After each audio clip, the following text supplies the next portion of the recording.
And this is one of the best reasons I have for being a tarot reader. So if you're not familiar with the mirror principle, it works like this. You have an observation, you observe your external, and you develop an attitude toward what you see. Then the mirror comes in and it reflects your attitude toward what you have observed with a delay. Now, the issue that people have with using the mirror principle or trying to implement it in their practices of manifestation is that they allow their external to dictate their attitude, what they feel about something. So if you see something you don't like, you see something that you don't care for, you're like, this is what happens. I don't like this. This always happens. I'm always disappointed. The universe is going to say, oh, you're always disappointed. Here you go. Disappointment with a delay. If that attitude does not change, it doesn't seem like it's a delay. It just seems like those things are always happening. Now, as you start to adopt a positive mindset, or how you can begin to change things, how you can actually have the mirror principle work in your favor, is changing where you begin. The cycle does not change. You change. It starts with you, and that's with everything that you try to manifest. As within, so without. So instead of starting at the observation phase, instead of letting your external tell you how and what you feel, you begin with the attitude that you want to exude. Oh, this always gets to happen for me. Oh, that silver lining there. Oh, this must have happened for my highest good. Okay, but the thing is that you have to keep that up. Some people lose their way even in that respect because they're expecting the mirror to reflect those things immediately. You have to be consistent. It's always with a delay that the mirror reflects. It's a game of catch up.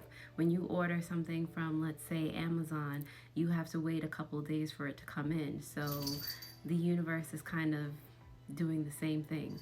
Wait for your package to be delivered.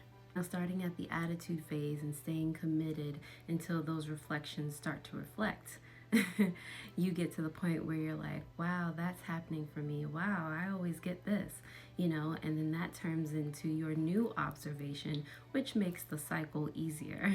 Now, where tarot is concerned and how I am actually able to help all of my clients is them realizing that tarot is actually a reflection of their subconscious as well, without the time delay. Sometimes we get so caught up in trying and doing this method and being this person and trying to stay positive that we actually exhaust ourselves and might actually lose our way as we're trying to reframe the way we use the mirror principle or any manifestation method of that matter. But the attitude, the reflection, and then the observation, as we're trying to do those things, we get lost, we get a little jumbled. We're human. So tarot is actually a tool that can help you stay on track, that can help you see things and come back to a space of clarity, that can help you combat any subconscious beliefs that you might have in regard to really seeing something, really affirming, really feeling in your heart that you are able to see silver linings, that things actually are working in your favor. Sometimes it's easy to say something, but if you don't feel it in your heart space, you can't create with it. You can't use the energy if you do not feel the energy. So tarot is what I like to use to help people to rebalance and clear their mental mist.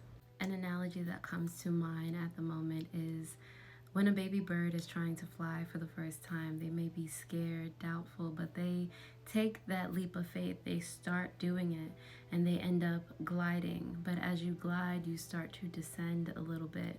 But then the wind, aka tarot, keeps them afloat and actually helps them to catch the air under their wings. And eventually they start flapping and they actually end up flying and taking control all their own. So if you enjoyed this explanation of the mirror principle, and if this helped you to have a different perspective when it comes to tarot, I trust that you'll let me know in the comments down below.